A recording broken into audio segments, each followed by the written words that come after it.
الحمد للہ وکفا والصلاة والسلام علی عباده الذین اصطفیٰ،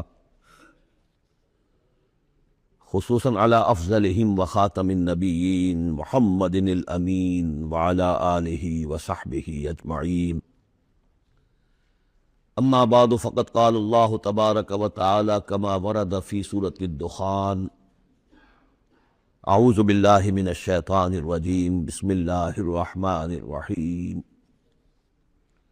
حامیم والکتاب المبین، انا انزلناہ فی لیلۃ مبارکۃ انا کنا منذرین فیہا یفرق کل امر حکیم امرا من عندنا انا کنا مرسلین رحمتا من ربک انہ هو السمیع العلیم رب السماوات والارض وما بینہما ان کنتم موقنین۔ صدق اللہ العظیم۔ رب اشرح لی صدری ویسر لی امری واحلل عقدۃ من لسانی یفقہوا قولی۔ اللہم ربنا الہمنا رشدنا واعذنا من شرور انفسنا، اللہم ارنا الحق حقا وارزقنا اتباعہ وارنا الباطل باطلا وارزقنا اجتنابہ، اللہم وفقنا لما تحب وترضى وتقبل منا فإنك خیر المتقبلین۔ اللہم ربنا انس وحشتنا فی قبورنا وارحمنا بالقرآن العظیم، اللہم اجعلہ لنا اماما ونورا وہدا ورحمہ، اللہم ذکرنا منہ ما نسینا وعلمنا منہ ما جہلنا وارزقنا تلاوتہ آناء اللیل وآناء النہار واجعلہ لنا حجتا یا رب العالمین، آمین۔ ہم سورہ دخان شروع کر رہے ہیں۔ بسم اللہ الرحمن الرحیم۔ حامیم والکتاب المبین، اس سے پہلی سورہ زخرف ہم پڑھ چکے ہیں، اور سورہ زخرف میں اور سورہ دخان میں وہی نسبت زوجیت ہے، یہ دونوں صورتیں جوڑے کی شکل میں ہیں۔ چنانچہ آغاز بالکل وہی ہے، حامیم والکتاب المبین۔ حامیم قسم ہے اس روشن کتاب کی، واضح کتاب کی، اور قسم کے بعد مقسم علیہ یہاں نہیں ہے، وہ میں بتا چکا ہوں۔ ان تمام صورتوں میں گویا کہ محذوف ہے مقسم علیہ۔ قسم کس بات پر کھائی؟ یاسین والقرآن الحکیم انک لمن المرسلین، تو انک لمن المرسلین یہاں پر محذوف مانیے۔ گواہ ہے یہ قرآن، روشن قرآن، کہ اے محمد آپ اللہ کے رسول ہیں، یہ آپ کی رسالت کا ثبوت ہے، قطعی ہے۔ اور دوسری نسبت جو ہے ان دونوں صورتوں میں، وہاں ذکر تھا کہ یہ قرآن جو ہے ہمارے پاس ہے، اصل قرآن، وَإِنَّهُ فِي أُمِّ الْكِتَابِ لَدَيْنَا لَعَلِيٌّ حَكِيمٌ، یہ قرآن جو ہے اصل تو ہمارے پاس ہے، لوح محفوظ بھی اسے کہا گیا ہے آخری پارے میں، اور کتاب مقدون بھی کہا گیا اسے سورہ واقعہ میں، یہاں ام الکتاب کہا گیا تھا، وہاں ہے اصل قرآن۔ اب وہاں سے اس کے نزول کا پھر جو ہے وہ اس سورہ مبارکہ کے شروع میں ہو رہا ہے، تو گویا کہ مضامین کی یہ مشابہت ہے۔ انا انزلناہ فی لیلۃ مبارکہ، ہم نے اس کو نازل کیا ہے ایک مبارک شب میں۔ یہ عشرہ جسے کہ حضور نے کہا ہے کہ آخری عشرہ جو ہے عتق من النار، آگ سے چھٹکارا پانے کا ہے۔ جس نے یہ عشرہ پایا زندگی میں اور پھر بھی اس کی اصل قدر نہ کی اور آگ سے چھٹکارا نہ پایا، تو بڑا ہی بد نصیب ہوا۔ اسی میں لیلۃ القدر ہے، اور لیلۃ القدر پر ایک مکمل صورت ہے آخری پارے میں، انا انزلناہ فی لیلۃ القدر۔ لیکن قرآن مجید میں اہم مضامین چونکہ کم از کم 2 مرتبہ آتے ہیں، وہی مضمون یہاں بھی ہے۔ لیلہ مبارکہ اور لیلۃ القدر ایک ہی شے ہے، ایک ہی رات کا نام ہے۔ انا انزلناہ فی لیلۃ المبارکۃ، ہم نے اس کو نازل کیا ایک بڑی مبارک شب میں۔ انا کنا منذرین، ہم ہیں خبردار کر دینے والے۔ رسالت کا اصل مقصد، کتابوں کا اصل مقصد انذار، خبردار کرنا۔ یا ایھا المدثر قم فانذر، کھڑے ہو جائیے، کمر کسیے اور خبردار کر دیجیے لوگوں کو کہ زندگی یہی زندگی نہیں ہے، یہ تو زندگی کا بڑا ہی ایک چھوٹا سا حقیر سا دی باچا ہے، اصل زندگی تو موت کے بعد ہے۔ وَإِنَّ دَارَ الْآخِرَةَ لَهِيَ الْحَيَوَانُ لَوْ كَانُوا يَعْلَمُونَ فِيهَا يُفْرَقُ كُلُّ أَمْرٍ حَكِيمٍ، اس لیلہ مبارکہ میں تمام پختہ فیصلے طے پا جاتے ہیں۔ ہم سورہ سجدہ میں پڑھ چکے ہیں کہ اللہ تعالیٰ کی جو تدبیر ہے، اس کائنات کی جو تدبیر فرما رہا ہے، تو ایک تو اس کی سکیمز بنتی ہیں، اس کے منصوبے بنتے ہیں، اس کے نقشے بنتے ہیں جو 1000 سال کے ہوتے ہیں۔ اللہ کا ایک دن 1000 سال کا ہے۔ یدبر الامر من السماء الى الارض ثم يعرج الیہ فی یوم کان مقدارہ الف سنۃ مما تعدون۔ لیکن پھر ہمارے حساب سے جو ہر سال کا معاملہ آتا ہے تو یہ بھی ایک رات ایسی ہے سال کی، یہ اس یوں سمجھیے کہ جو کاسمک جو ایک امپائر ہے اللہ تعالیٰ کی عظیم مملکت ہے، یہ اس کاسمک امپائر کی یہ بجٹ سیشن ہے سال کا، اور اس میں سال کے اندر ہونے والے سارے واقعات کے ضمن میں جو کچھ ہونا ہے وہ فیصلے طے پا کر اور یفرقوں کا صحیح مفہوم ہوگا ایشو کر دیے جاتے ہیں۔ فرق کہتے ہیں علیحدہ کر دینا، گویا کہ اس رات وہ فیصلے ایشو کر کے اور ملائکہ کے حوالے کر دیے جاتے ہیں۔ تو چونکہ یہ رات وہ عظیم رات ہے کہ جس میں تمام سال کے فیصلے طے پا کر اور ملائکہ کے حوالے کر دیے جاتے ہیں کہ اب ان کی امپلیمنٹیشن کرو، وہ سول سروس ہے، وہ بیوروکریسی ہے اس کائناتی حکومت کی۔ تو اسی رات کو اللہ نے اس قرآن کو لوح محفوظ یا ام الکتاب سے اتار دیا سمائے دنیا تک۔ امرا من عندنا، اور یہ تمام احکام جو ہم طے کر لیتے ہیں اس شب میں وہ ہماری طرف سے حکم ہوتے ہیں، طے پا چکے ہوتے ہیں۔ امرا من عندنا انا کنا مرسلین، ہم ہی ہیں بھیجنے والے۔ رحمتا من ربک، اور تمام فیصلے جو ہوتے ہیں اللہ تعالیٰ کے رحمت ہی پر مبنی ہوتے ہیں، اور خاص طور پر اس کتاب کا بھیجا جانا وہ تو ایک عظیم رحمت ہے نوع انسانی کے لیے۔ انہ هو السمیع العلیم، یقیناً وہ سب کچھ وہی ہے، سب کچھ سننے والا اور سب کچھ جاننے والا۔ رب السماوات والارض وما بینہما، وہی ہے آسمانوں اور زمین اور جو کچھ ان کے مابین ہے، ان سب کا مالک اور رب۔ ان کنتم موقنین، اگر تم یقین کرو، یعنی یہ بات مان لینا تو شاید آسان ہو، یقین کرنا مشکل ہو جاتا ہے۔ ہمیں نفس دھوکہ دیتا ہے اس کا مالک میں ہوں، یہ چیز میری ہے۔ ہونا یہ چاہیے کہ ہر شے اللہ کی ہے۔ ای امانت چنگ روزہ نزد ماست، در حقیقت مالک ہر شے خداست۔ میرے پاس تو یہ چند دن کے لیے امانت کے طور پر، یہ ہاتھ بھی اللہ کی امانت ہے جس نے مجھے دیا ہے۔ اللہ پوچھے گا کہ تم نے غلط کام تو نہیں لیا اس سے؟ ہمارے اپنے اعضاء جو ہیں، اپنے ہاتھ، ہمارے پاؤں، ہماری کھالیں ہمارے خلاف گواہی دیں گی۔ لا الہ الا هو یحیی ویمیت، اس کے سوا کوئی معبود نہیں، وہی زندہ رکھتا ہے، وہی مارتا ہے۔ ربکم و رب آبائکم الاولین، تمہارا بھی رب ہے، آقا ہے، اور تمہارے آباء و اجداد جو پچھلے ان کا بھی وہی رب اور آقا ہے۔ بل ہم فی شک یلعبون، لیکن یہ لوگ جو ہے شک ہی میں پڑے ہوئے ہیں۔ یعنی حضور جو قرآن پیش فرما رہے تھے تو جو مکے میں لوگ تھے ان کی اکثریت کا حال یہ تھا کہ وہ شکوک و شبہات میں تھے، اور یا پھر یہ کہ ہنسی مذاق بنایا ہوا تھا کہ یہ کیا ہے، کیا کہہ رہے ہیں محمد کے آسمان سے میرے پاس وحی آ رہی صلی اللہ علیہ وسلم۔ فارتقب یوم تأتی السماء بدخان مبین، تو انتظار کرو جس دن کے آسمان لائے گا دھواں، ایک بڑا کھلا روشن دھواں۔ اس آیت کے بارے میں دو اعظم رجال جو ہیں امت کے، ان کے مابین بڑا شدید اختلاف ہے۔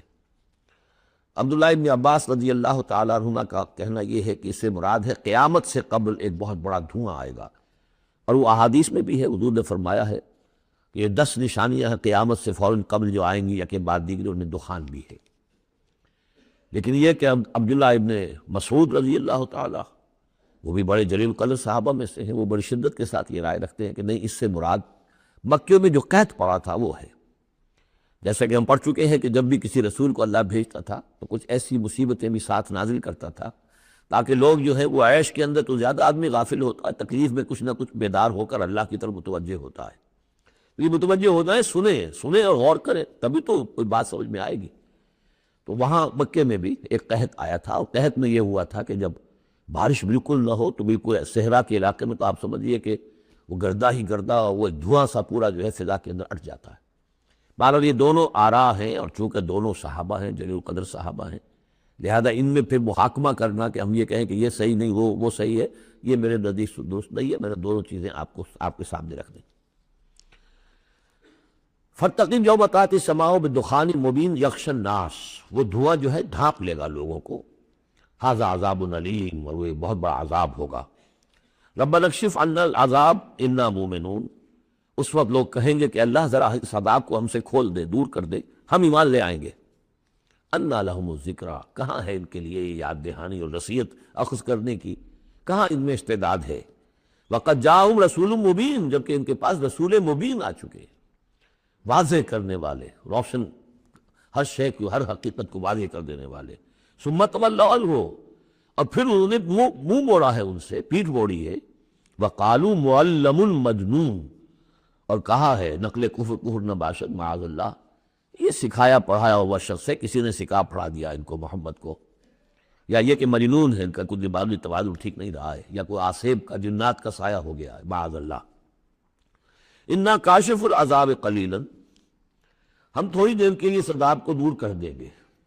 اس سے جو ہے عبداللہ ابن مسعود رضی اللہ تعالیٰ عنہ نے دلیل پکڑی ہے کہ قیامت سے قبل والا دھواں جب آئے گا تو اس کے کھلنے کا، اس کے دور ہونے کا کوئی سوال نہیں.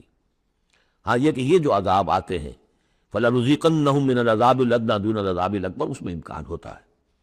اِنَّكُمْ عَائِدُونَ، لیکن تم لوگ پھر کچھ کرو گے جو پہلے کر رہے تھے. جیسے قوم موسیٰ کو ہم دیکھ چکے ہیں، 7 اس قسم کی نشانیاں ان کے سامنے آئیں. ہر مرتبہ انہوں نے کہا کہ اگر تم اے موسیٰ ذرا اس کو دور کروا دو، اپنے رب سے دعا کرو، پھر ہم ایمان لے آئیں گے. لیکن ہر مرتبہ پھر وہ اس سے منکر ہو گئے. یوم نبطش البطشۃ الکبریٰ، جس دن کہ ہم انہیں پکڑیں جو بڑی پکڑ، یعنی بڑا عذاب جب آئے گا. انا منتقمون، تب ہم ان سے پورا انتقام لیں گے. وَلَقَدْ فَتَنَّا قَبْلَهُمْ قَوْمَ فِرْعَوْنَ، اور ہم نے ان سے پہلے فرعون کی قوم کو بھی آزمایا تھا.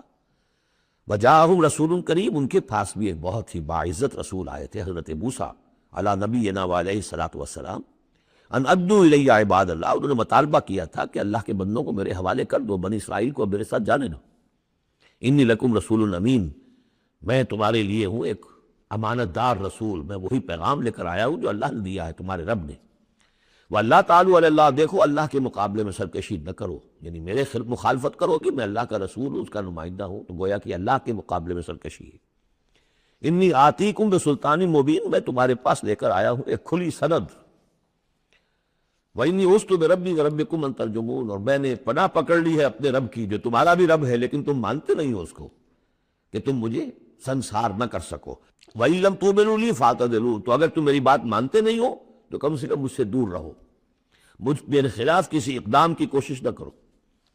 فَدَعَا رَبَّهُ أَنَّ هَٰؤُلَاءِ قَوْمٌ مُجْرِمُونَ، پھر انہوں نے اپنے رب سے دعا کی کہ پروردگار یہ فرعون اور اس کی قوم تو یہ تو جرم پر اڑے ہوئے ہیں، مجرم ہیں. فَأَسْرِ بِعِبَادِي، اللہ نے یہ حکم دے دیا کہ ٹھیک ہے میرے بندوں کو لے کر راتوں رات نکل جاؤ. لَيْلًا إِنَّكُمْ مُتَّبَعُونَ، اور دیکھو تمہارا پیچھا کیا جائے گا، تعاقب کیا جائے گا. وَاتْرُكِ الْبَحْرَ رَهْوًا، اور دیکھو جب تمہارے لیے ہم سمندر کو پھاڑ دیں گے، راستہ بنائیں گے، تو اس سمندر کو اسی طرح رکا ہوا رہنے دینا. وَاتْرُكِ الْبَحْرَ رَهْوًا إِنَّهُمْ جُندٌ مُغْرَقُونَ، اس لیے کہ یہ بھی تمہارا تعاقب کرتے ہوئے وہاں سے گزرنے کی کوشش کریں گے اور پھر یہ غرق ہو جائیں گے. کم ترکوا من جنات وعیون، کتنے ہی انہوں نے باغات چھوڑے جو انہوں نے بنائے تھے بڑی محنت سے، اور عیون اور چشمے سب چھوڑ کر نکل آئے اور غرق ہو گئے.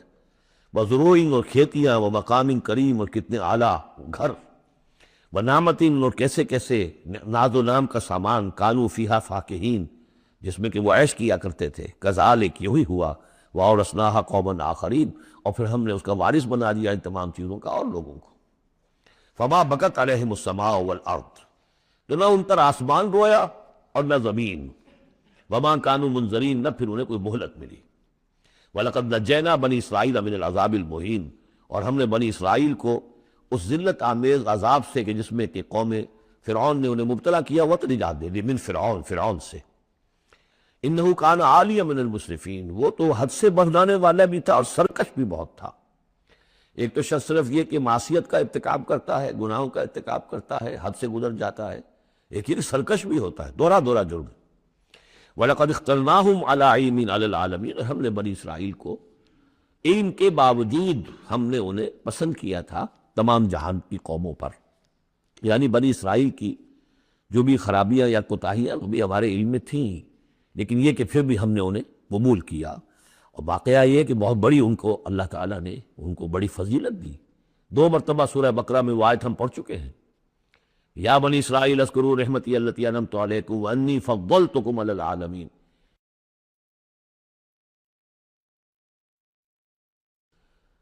انی فضلتکم علی العالمین، میں نے تمہیں تمام جہان کی اقوام پر فضیلت دی ہے. تو اس میں کوئی شک نہیں، اگرچہ ان کے بڑے بڑے جرائم بھی آئے ہیں جو قرآن مجید میں سورہ بقرہ میں خاص طور پہ بیان ہوئے ہیں، پھر بھی توحید ایک ایسی شے ہے جس کے ساتھ یہ چمٹے رہے ہیں.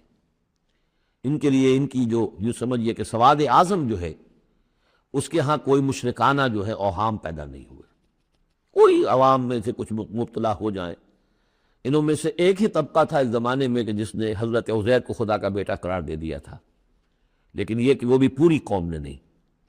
اس اعتبار سے اللہ تعالیٰ نے ان کو ایک فضیلت دی تھی۔ وَآتَيْنَاهُم مِّنَ الْآيَاتِ مَا فِيهِ بَلَاءٌ مُّبِينٌ، اور ہم نے انہیں بہت سی ایسی نشانیاں دی تھی کہ جن میں ان کے لیے بلاء حسنہ جس کو کہتے ہیں، ان کے لیے ایسی آزمائشیں کہ جو انسان کی بھلائیوں کو اور اچھائیوں کو ابھارے اور نکھار کر ظاہر کرے۔ ان ہؤلاء لیقولون، لیکن یہ لوگ جو ہیں وہ یہ کہہ رہے ہیں، یعنی یہ مکے والے، اب ذکر کر کے بنی اسرائیل کا، چونکہ مکی صورتیں ہیں، اب آئے ہؤلاء، یہ لوگ جو ہیں لیقولون، وہ یہ کہتے ہیں ان ہی الا موتتنا الاولی وما نحن بمنشرین، بس یہ ایک ہی موت ہوگی ہماری کی جو ہونے والی تھی، باقی یہ کہ ہم اب اٹھنے والے نہیں ہیں، دوبارہ ہمیں نہیں اٹھایا جائے گا، اور ہمارا بعث بعد الموت پر عقیدہ نہیں ہے۔ فاتوا بآبائنا ان کنتم صادقین، اگر تم کہتے ہی ہو کہ مرنے کے بعد یہ اٹھنا ہے تو اچھا، پھر ہمارے آباء و اجداد کو زندہ کر کے لا کے دکھاؤ، ہم مان لیں گے۔ اہم خیر ام قوم تبع، کیا وہ بہتر ہیں یا تبع کی قوم؟ یہ تبع جو ہے یہ لقب تھا یمن کے بادشاہوں کا، جیسے مصر کے بادشاہوں کا لقب تھا فرعون، اور عراق کے بادشاہوں کا تھا نمرود، اسی طریقے سے یہ تبع کہلاتے تھے کہ جو یمن کے بادشاہ ہوتے تھے۔ والذین من قبلہم، اور وہ لوگ کہ جو ان سے پہلے تھے، اہلکناہم انہم کانوا مجرمین، ہم نے ان سب کو ہلاک کیا، وہ سب مجرم تھے، گناہگار تھے۔ وما خلقنا السماوات والارض وما بینہما لاعبین، اور ہم نے آسمانوں کو اور زمین کو اور جو کچھ ان کے مابین ہے کوئی کھیل کے طور پر تو تخلیق نہیں فرمایا۔ ما خلقناہما الا بالحق، ہم نے نہیں بنایا ان کو مگر حق کے ساتھ۔ ولکن اکثرہم لا یعلمون، لیکن ان کی اکثریت علم نہیں رکھتی۔ ان یوم الفصل میقاتہم اجمعین، یقیناً وہ فیصلے کا دن، یہ ان کے وقت معین ہے ان سب کے لیے۔ یوم لا یغنی مولا عن مولا شیئا، جبکہ کوئی ساتھی، دوست، رفیق، حمایتی کسی دوسرے کے کام نہیں آ سکے گا۔ ولا ہم ینصرون، نہ ان کی کوئی مدد کی جائے گی۔ الا من رحم اللہ، سوا اس کے کہ جس پر اللہ رحم فرما دے۔ انہ هو العزیز الرحیم، یقیناً وہ زبردست ہے، رحم فرمانے والا۔ ان شجرۃ الزقوم، اس کا پہلے بھی ذکر ہو چکا ہے، زقوم کا جو درخت ہے، طعام الاسیم، وہ گناہ گاروں کا کھانا ہے جو انہیں راشن ملے گا جہنم میں۔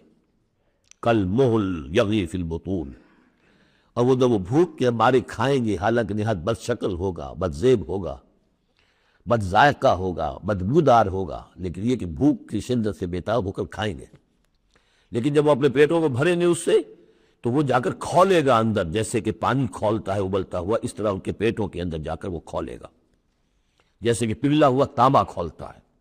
کغلی الحمیم، جیسے کہ پانی کھولتا ہے جبکہ۔ خذوہ فاعتلوہ الی سواء الجحیم، پھر کہا جائے گا پکڑو اس کو اب اور دھکیل کر اسے لے جاؤ عین بیچوں بیچ جہنم کے۔ ثم صبوا فوق راسہ من عذاب الحمیم، پھر اس کے سر کے اوپر ذرا کھولتے پانی کے تریڑوں کا عذاب دو، ذق، چکھو، انک انت العزیز الکریم، یقیناً تم تو بڑے زبردست ہو، بڑے باعزت ہو۔ اب ابو جہل سے کہا جائے گا نا تمہیں تو بڑا فخر تھا، تم تو بہت اکڑتے تھے، اے ولید بن مغیرہ تمہیں اپنی دولت پر، جائیداد پر بڑا فخر تھا، اب چکھو یہ مزہ، ذق انک انت العزیز الکریم۔ ان ھذا ما کنتم بہ تمترون، یہ وہ چیز ہے جس کے بارے میں تم دھوکے میں پڑے ہوئے تھے یا شک کر رہے تھے۔ ان المتقین فی مقام امین، اس کے برعکس جو متقی ہوں گے اللہ کے بندے، وہ ہوں گے بڑے امن والی جگہ پر، پرسکون، فی جنات و عیون، باغات میں اور چشموں میں۔ یلبسون من سندس و استبرق متقابلین، لباس انہوں نے پہنا ہوگا جو باریک ریشم کا بھی ہوگا اور گاڑھے کا بھی، یعنی یہ کہ انسان کا جو نیچے کا حصہ لباس ہوتا ہے وہ گاڑھا ہوتا ہے، گاڑھا ریشم، اور اوپر جو ہے وہ باریک ریشم۔ متقابلین، ایک دوسرے کے سامنے رخ کر کے بیٹھے ہوں گے، کذالک، ایسے ہی ہوگا۔ وزوجناہم بحور عین، اور ہم ان کی شادی کر دیں گے، ان کو بیاہ دیں گے حوروں سے کہ جو بڑی بڑی آنکھوں والی ہوں گی۔ یدعون فیہا بکل فاکہۃ آمنین، پھر وہ آرڈر کریں گے، بنائیں گے، طلب کریں گے اس میں ہر طرح کی چیز، بڑے اطمینان کے ساتھ جو پھل چاہیں گے آرڈر دیں گے۔ لا یذوقون فیہا الموت الا الموتۃ الاولی، اب انہیں موت نہیں آئے گی، کوئی موت جو آ چکی بس اس کے بعد اب کوئی موت نہیں، اب جنت میں ہمیشہ ہمیشہ کا قیام ہوگا۔ ووقاہم عذاب الجحیم، اور اللہ تعالیٰ نے ان کو بچا لیا ہے عذاب جہنم سے۔ اللہم ربنا اجعلنا منہم اللہ تعالی ہمیں بھی ان میں شامل کرے۔ فضلا من ربک، اور یہ فضل ہوگا تیرے رب کی طرف سے۔ یقیناً ان کے اعمال بھی ہوں گے، ان کی اپنی محنتیں بھی ہوں گی، لیکن یہ کہ صرف محنت اور صرف عمل نہیں، اللہ کا فضل، اس کا کرم، اس کی رحمت بھی ضروری ہے۔ ذالک هو الفوز العظیم، یقیناً یہ بہت بڑی کامیابی ہے۔ فإنما یسرناہ بلسانک لعلہم یتذکرون، تو ہم نے اے محمد صلی اللہ علیہ وسلم اس قرآن کو آپ کی زبان پر آسان کر دیا ہے۔ یہ بڑی فصیح زبان ہے قرآن کی، عربی زبان جو ہے کوئی ثقیل نہیں ہے۔ آپ مقامات حریری کتاب پڑھ کر دیکھیے، ایک ایک حرف کے اوپر جو ہے اتنے بھاری بھرکم الفاظ، اور مجھے یہ سمجھیے کہ جو بہت ہی نامانوس الفاظ ہوں استعمال کرتا ہے ایک شخص، اپنا دکھانا چاہتا ہے کہ میری ووکیبلری اتنی ہے، لیکن اللہ کے سامنے تو مقصد یہ ہے کہ لوگ سمجھ جائیں۔ اللہ کو اپنے علم کا مظاہرہ مقصود نہیں ہے، بلکہ یہ کہ تاکہ لوگ سمجھیں۔ تو بہت سادہ، سہل ممتنع جس کو کہا جاتا ہے عربی زبان میں، سہل ممتنع، فصاحت و بلاغت کی معراج، لیکن بہت آسان۔ فإنما یسرناہ بلسانک لعلہم یتذکرون، تاکہ وہ اسے نصیحت اخذ کریں، اس کو سمجھ سکیں۔